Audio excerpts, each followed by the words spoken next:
Welcome to the Let's Talk About It podcast with sons and daughters. Today, I'm your host, Christian. Again, I am in the habit of kicking my husband off, and I must say I'm having fun with it.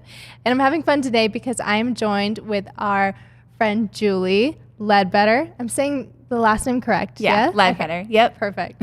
And I'm excited to have Julie on because we have talked about getting coffee for so long, and then the world basically shut down. So I decided we need to have her on our podcast so I could actually meet her. So thank you for joining us. Thank you so much for having me. This is awesome. I'm excited. Yeah, I'm pumped too. I really want to get into the icebreakers, just let our audience get to know you a little bit. Yeah. Ask you some funny questions and put you on the spot.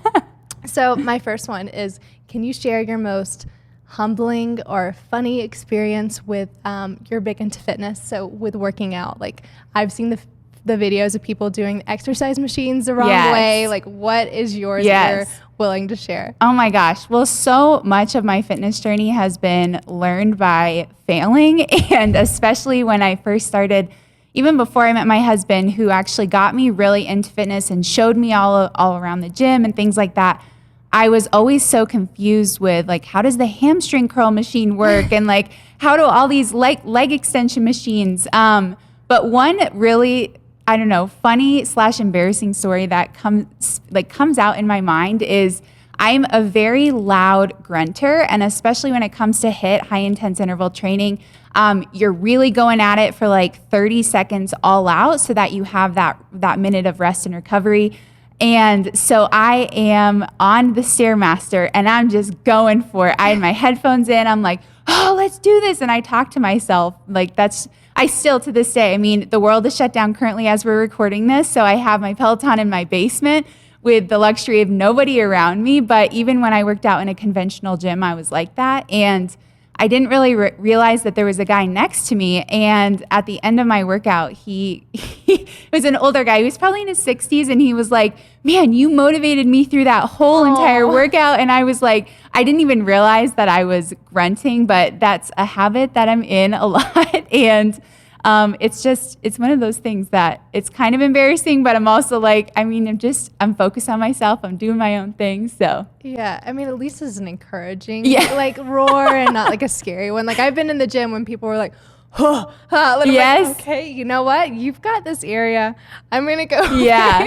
I will say there was a part in my journey, like in my fitness journey, where I was really into powerlifting. And so I was really focusing on my strength with my deadlift. And this was at the 24-hour down here. So it was a pretty busy gym. And the deadlift rack is like in the middle of everything. Mm-hmm. And I definitely grunted a few times. And I'm like, oh, this is someone that I used to be scared of other people, and now I'm the person doing it. But I think it's just a matter of, you're in the gym for yourself. You're doing it to better yourself. And so you kind of just got to put those blinders on and remember, like, you're doing it for you. Yeah. And if other people see you, hopefully it inspires them. Yeah. We'll continue that mindset of just like that guy. Everyone's inspired when they hear it. That's amazing. Okay, so some people are probably wondering, okay, why aren't we talking about fitness? Where is this going? This is a little different from your usual podcast. That's great. We're all about jumping into the tough conversations. And what I love so much about following your journey is that you are always 100% real. And you've shared, honestly, your testimony through your fitness journey. Yeah. And a lot of people that I have seen before have just, shown their beautiful photos and, they're posing. And it's like, man, I wonder what their story is behind all that. And so I love that you're vocal with it. I would love for you just to kind of introduce yourself of, what your journey has been and what you've learned and what you're really passionate about promoting. Yeah. Well, my name is Julie Ledbetter, as you know, and I think, my journey has had so many different points and seasons, and the most beautiful thing about it is that looking back on it, God has been with me every step of the way, but it's been a hard journey. So, struggling with an eating and body image disorder for 10 plus years of my life, especially very prominent in high school, going into college, and in college, it was scary because I was so fearful of the 15, or, gaining the freshman 15 that I almost lost 15 more pounds because I was so conscious of it. And so just really struggling with under eating, over exercising. That was the name of the game for me. And I was a cheerleader growing up in high school. So I was always in front of crowds. And for me, I find that I'm an attention seeker. Like, that's just naturally who I am. And it's something that I'm working on. But in that moment of just being in front of people, I constantly felt this pressure to prove and this pressure to be perfect in the eyes of people, and especially seeking attention from men in my earlier, high school, college years. And so that was I didn't really know anything about exercise, but it was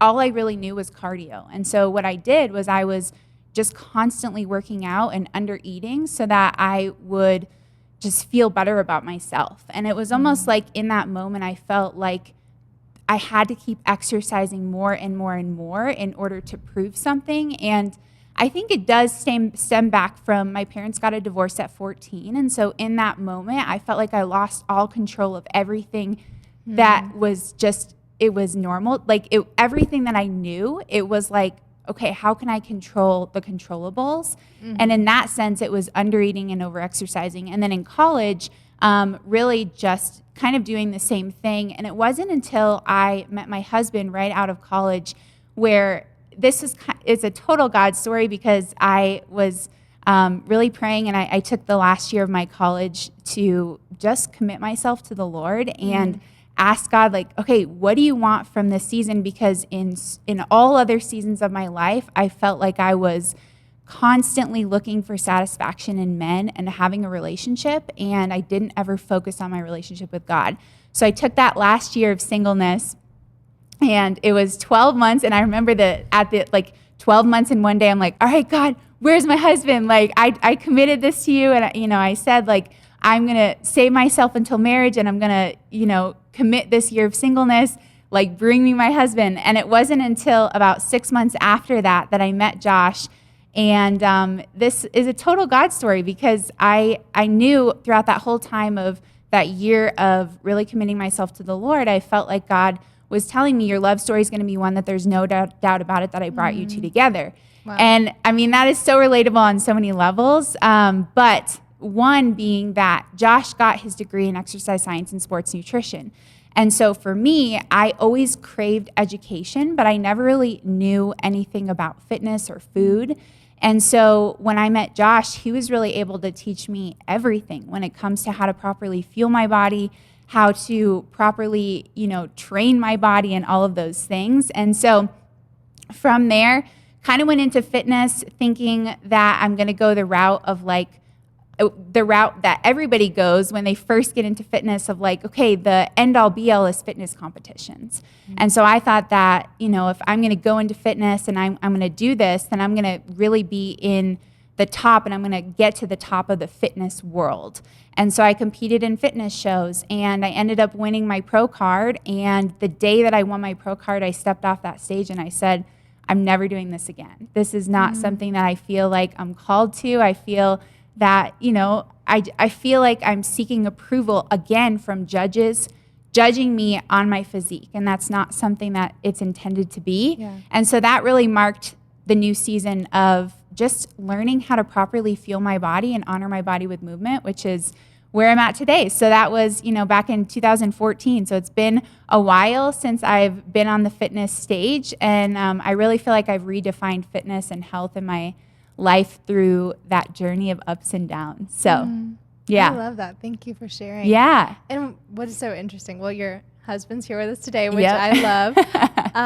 How did that initially, that mindset shift occur in your mind? So I know you said, and I think it's important to know that you were walking with God at this time. Yep. But then when he introduced someone that loved you for you, going from someone that struggled in that area for so long to being loved despite, for who you are rather than what you look like. How long did that take, or was it awkward at first to begin to shift that mindset? Yeah. Well, I always laugh because God really knew who he was picking when he picked Josh, because on our first date, Josh bluntly asked me, do you have an eating disorder? And no other boyfriend had ever asked me that, and I'd struggled so much. And I just broke down crying on our first date. And I don't know, for those of you guys don't know my story, my husband is 100% deaf. Prior to that, I had never met a deaf person in my life. I didn't know sign language.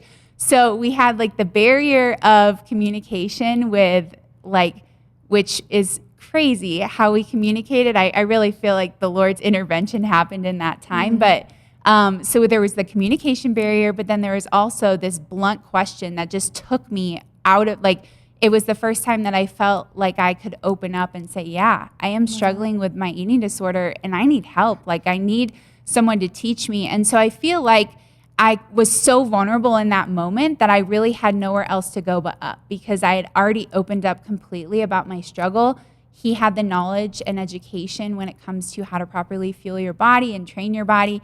And so it was kind of a perfect storm of things that I feel like God totally intervened, and it was his plan from the beginning. So isn't that amazing that you said there was a language barrier, but then he still just asked you the question that no one else did? It's okay, that's a sign that God's moving in this relationship. I love that. And I love following your relationship too. And just, there's so many questions. I only have 13 minutes left, but one thing I want to ask is there are common misconceptions. And I love that you pointed out that you can see that your struggle stemmed from control. Mm-hmm. So what do you think is a misconception that many girls and men face that could be stems for their fitness journey or their just image consciousness? Yeah, I feel like one of the biggest ones is making it become an idol, when God really intends us to honor our bodies, right? Every good gift comes from God, and I think that it's important to remember that, and it can easily become out of priority. Fitness can become your God, it can become your idol.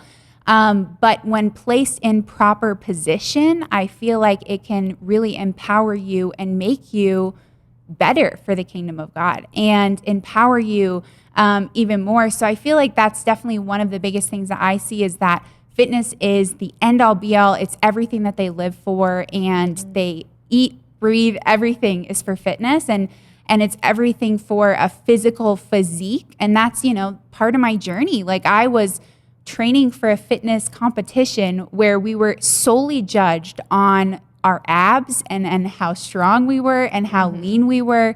And so for my focus to kind of shift of, I want to do this because I want to honor my body, because God has given me the ability to move my body, and every gift comes from him. So how can I put that in proper position? I would definitely say that just overall priorities can be the biggest thing that I see people struggle with. And they can become obsessive over it. When, just like anything that's good can be bad if that's what you're constantly focused on. So I think I now look at fitness is a part of my life. It's not my whole life. And my life revolves around my training. My training doesn't revolve around my life. And so just really remembering that, and remembering that you're here to honor your body and you're here to move your body, but that's not everything that you're called to do. Yeah. I think one of my favorite things that you post are your videos where you do a side by side, and you're like, this is what you think whoever's supposed to look like, but this is what it actually looks like behind the scenes, and this is the process. And I think one thing that I think started out as a positive objective was to make everybody loved. Everybody is beautiful, which in fact it is. But I think one thing that I've seen that's become dangerous is making that kind of opposite of what you're saying. So not idolizing the fitness where it has to be perfect, but to the point where whatever I look like is okay. So I don't have to treat my body well, whether that is, under eating, overeating. It's just whatever happens, and that has to be okay. Yes. I've hated seeing that idolized and pushed so much in society, because I know I could look the same one day in a picture and in a different picture, but be eating totally different, be taking care of my body completely different. Yes. So it's not what I look like should just be accepted. It's I should be aware. I should know the things to eat. I should know how to honor my body. And as someone that's in this realm and a big advocate for it, what would you say to that message? Well, I really feel like, gluttony is abusing God's gift of food. And so overeating is abusing God's gift of food. Undereating is abusing God's gift of food.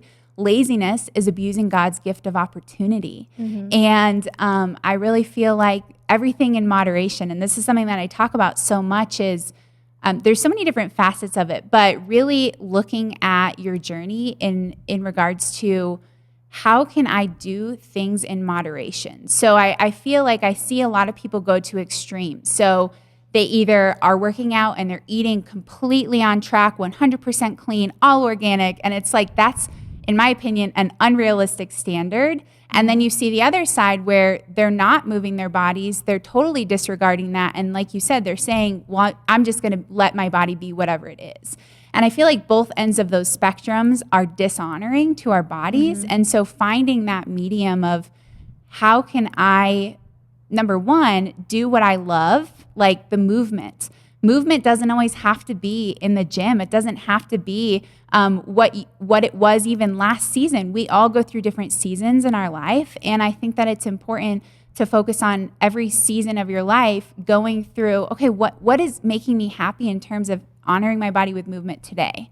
Is that going for a walk? Is it going for a hike? Is it doing a workout? Is it doing a Peloton class? Like, what is it that's going to make me and bring me joy?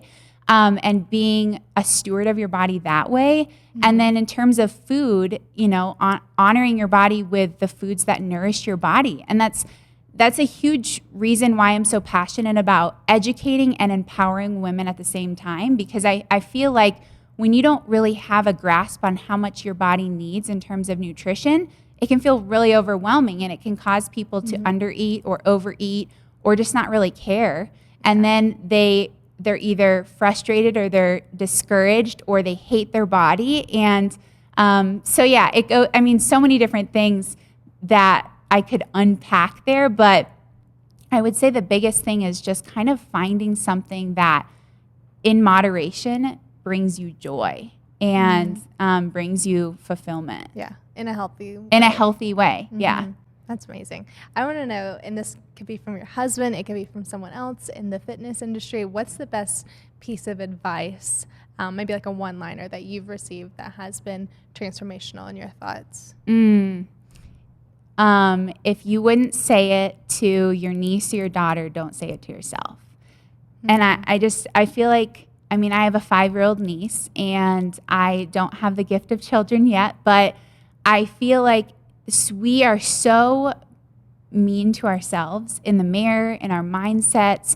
And really, I feel like that brings everything back into perspective. Like if you would not sit there across from a table and say that to your niece or say that to your daughter or even say that to your 10-year-old self, don't say it to yourself. And so I think, I know there's been so many times where I've checked myself when I've thought something, and I'll ask myself, wait, would I say that to myself? As a 10-year-old girl, or would I say that to Ava, my niece, who's 5 years old, and the world is full of opportunities of her, and she just sees herself as like unstoppable and beautiful and confident? Like, no, I wouldn't. So I don't need to say that to myself. Yeah.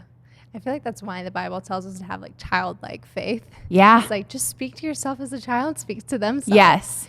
But I think that's really important that you're highlighting that too, as because I know that there probably are people listening that are in the middle of those thoughts or are wanting to overcome and to treat their body better, but then still have those days where they're feeling down. And I personally think David's one of the most easy to understand people in the Bible, because one day he's like, I'm fearfully and wonderfully made. And the next day he's like, gosh, I'm terrible. I just need you, Jesus. And it's so real. Yeah. And I'm sure you can relate of, one day you're like, I'm ready to hit the gym. I am empowered. I'm going to eat my healthy breakfast. And the next day it's like, what's the point? Or you start buying into those thoughts, but it's just taking those thoughts captive and just, remembering the bigger goal. And I think with our Instagram culture, it's easy to think, if I'm not checking this box off every day, then I've missed it. Yeah. Or I've jumped off the train and I have to start all the way over again if I had like a cheat weekend, which we've been trying to eat organic. And then last night I was like, we're going to do some broccoli, and some meat. And then after dinner I was like, babe, I really want some cookies tonight. Yeah. And usually I would feel terrible after that. But I woke up as, you know what? I'm going to go to the gym today. In moderation, like you're saying, that balance is healthy. I'm not going to punish myself, because I think that is where people go down the unhealthy avenues. And really, like, the thing that I really hone in with my community on my platforms, on my channels, is we eat to honor and nourish our bodies. We do it out of celebration instead of obligation. Celebration for everything that our body is capable of every day, every single day. If we woke up with air in our lungs, that means that we have purpose, and that means that we're here to celebrate our bodies with the things that we eat. And here's the thing. We're all humans. And so I feel like the more that we can become transparent about those things, transparency breeds transparency, and authenticity breeds authenticity. So I've always said, like, you can't change the past. There's no need to go back in the past and say, I wish I did this better. You have to give yourself grace over guilt, because guilt is going to take you absolutely nowhere. Right. And so just remembering that too, and having that mindset every day of like, okay, I'm going to control the controllables. And also remembering that we're not perfect. So we're not meant to eat perfectly. And, you know, we can obviously have these goals of eating more organic or eating more nutrient dense foods, but enjoy the cake, enjoy the cookies in moderation. God, I believe that those are all good gifts from God. And we're here to just, you know, eat them in moderation and not feel guilty about them. So good. Well, I'm so appreciative of your vulnerability, sharing your testimony, sharing how God can be in fitness and in your lifestyle too. I think that's important too, just to open our thoughts up to. And I love following along with you on your podcast and your Instagram. Can you tell everyone where they can find you if they want to follow along with you? My Instagram, Julie A. Ledbetter. And then I do have a podcast. It's called Embrace Your Real. And we just release 2 episodes every week. One is kind of a longer version, and then Thursdays is a 5-minute kind of bonus episode of like Spitfire Real Talk. That's awesome. Yeah. We might need to hop on getting better about our release dates. I'm looking at our editor's hack now. I'm just kidding. I'm so thankful that you came and you got to be on, and we got to meet in person. I know, finally. I know. We'll do coffee next time whenever the world's fully open. Yes. But guys, thank you so much for tuning in. If you want to know more about this topic, I encourage you to follow Julie on Instagram or on her podcast. Also, if you are just struggling, if you need someone to talk to, please don't feel hesitant to reach out to us, to reach out to an S&D ambassador. We created groups so you can have community, so that you can do life well and have victory. Leave a comment, like, subscribe, let us know what you thought today, and until next time.